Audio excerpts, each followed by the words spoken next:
Terus tiba-tiba dia itu kayak spontan langsung bilang ke kita bahwa cewek-cewek semua ini ya, perempuan, kita itu nggak pernah dilahirkan untuk siap jadi istri.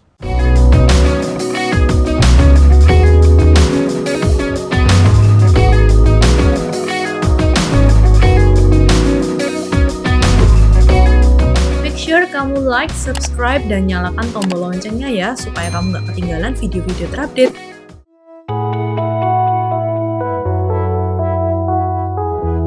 Pada suatu hari, duduk ngobrol santai sama adik-adikku dan sepupuku waktu itu. Dan yang namanya kalau udah duduk ngobrol, itu mulai dari A sampai Z bisa diobrolin gitu kan. Karena mumpung ketemu di saat itu. Jadi adikku yang cowok itu akhirnya tanya ke adikku yang cewek. Bagaimana sih kamu tahu kalau kamu itu siap untuk menikah gitu kan? Sebenarnya aku juga kaget gitu ya mendengar respon adikku yang cewek itu. Bahwa dia nyebutnya, aku nggak siap. Aku nggak kebayang aku harus memainkan peran sebagai istri itu seperti apa, dan even aku juga nggak kebayang relasiku dengan nanti ketika tinggal dengan mertua itu semacam apa gitu. Dan yang paling mengejutkannya adalah ternyata sepupuku yang udah lama nggak ketemu gitu ya, terus tiba-tiba dia itu kayak spontan langsung bilang ke kita bahwa cewek-cewek semua ini ya, perempuan, kita itu nggak pernah dilahirkan untuk siap jadi istri.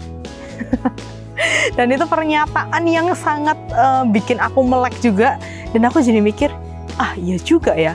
Kita itu semuanya lahir gitu aja. Artinya kita juga nggak pernah disiapkan untuk entah itu jadi seorang istri. Kita juga nggak pernah dilahirkan untuk siap jadi seorang dokter, atau mungkin seorang lawyer, atau mungkin seorang team leader bahkan gitu kan. Yang artinya ya make sense gitu, semua orang akhirnya pun belajar dari nol gitu. Dan ketika semua orang belajar dari nol, it means pasti ada saat-saat pertama. Nah, akhirnya pun aku juga jadi keinget pengalaman pertamaku ketika ditawarin juga untuk next level tuh waktu itu untuk menjadi seorang team leader di Sinergia. Ternyata aku pun juga butuh waktu 1 bulan loh untuk memutuskan kata iya gitu ya. Dan yang mana sebenarnya lucu banget kalau sekarang aku inget-inget, selama 1 bulan yang aku lakuin sebenarnya aku berkutat dengan rasa ketidakpercayaan diri lah. Kemudian berkutat dengan sama tuh kalimatnya, nggak siap, apakah aku bisa, bagaimana kalau nanti aku gagal, bagaimana kalau aku nanti melakukan banyak kesalahan, bagaimana nanti kalau aku ditinggalkan tim, kemudian tim nggak suka sama aku dan lain-lain. Aku berkutat dengan banyak pemikiran semacam itu. Sangat tertolong atau mungkin sangat tertohok bahkan dengan satu kutipan yang aku baca dari bukunya Points of View sebenarnya, dari The Coaching Game, yang mengatakan bahwa iya ya, manusia itu kenapa sih kecenderungannya selalu memikirkan apa yang dia nggak punya, kecenderungan untuk memusatkan perhatian mereka pada hal-hal yang kita kurang gitu. Padahal manusia bisa memfokuskan energinya dan intensinya pada hal-hal yang sudah ia miliki saat ini.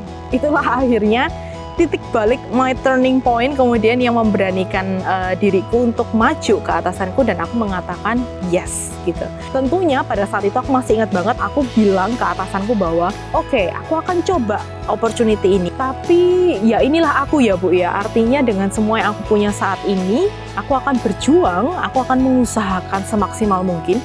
Dan kalau ternyata nanti ke depannya aku ini agak bablas gitu ya, artinya mungkin keluar dari value-nya Sinergia atau mungkin kelewat untuk hal-hal yang lain, please aku tolong ditegur, jangan ragu untuk menegur aku. Dan itulah bagaimana aku memutuskan kata iya untuk pengalaman pertama aku ngantor dan pengalaman pertama punya tim. Nah, akhirnya kan jadi tertohok banget kan ketika ketemu dengan kalimat dari sepupuku tadi itu yang bilang bahwa manusia nggak pernah terlahir untuk siap. Ya bener sih gitu, ada benernya. Tapi justru malah insightku muncul, jangan-jangan justru malah dengan opportunity atau mungkin kesempatan-kesempatan yang dunia saat ini tawarkan kepada kita, itulah caranya untuk mendewasakan kita dan mempersiapkan kita. Entah itu untuk hal-hal atau mungkin rencana-rencana yang lebih besar lagi ke depannya. Dan aku yakin kok ketika kita berani memulai gitu ya, mengambil kesempatan itu, wah sekarang aku juga bisa ngomong kayak gitu ya, karena udah ngerasain gitu menjalani selama 1 tahun. Dan itu nggak ada yang sia-sia kok, artinya semua kegagalan, semua kesalahan, semua kritik, kemudian kehilangan tim juga pernah. Dan mereka akhirnya jadi pengalaman yang sungguh berharga gitu kan, yang sekarang aku punya, yang datang dari masa laluku. Bayangin aja kalau aku nggak pernah memulai itu semua, apakah itu akan pernah ada? kesempatan-kesempatan kecil pun itu kadang juga terus bermunculan gitu ya untukku, yang mana itu juga semakin mempersiapkan aku lah gitu ya, yang terus mengembangkan aku dan bikin aku tetap growing hingga saat ini. Dan yang mana aku yakin semuanya nggak akan ada yang sia-sia, karena itu akan membantuku semakin bersiap untuk hal-hal, untuk rencana-rencana yang lebih besar di masa mendatang nanti. So teman-teman, jadi pertanyaan untukmu adalah kapan saatnya Anda untuk memulai?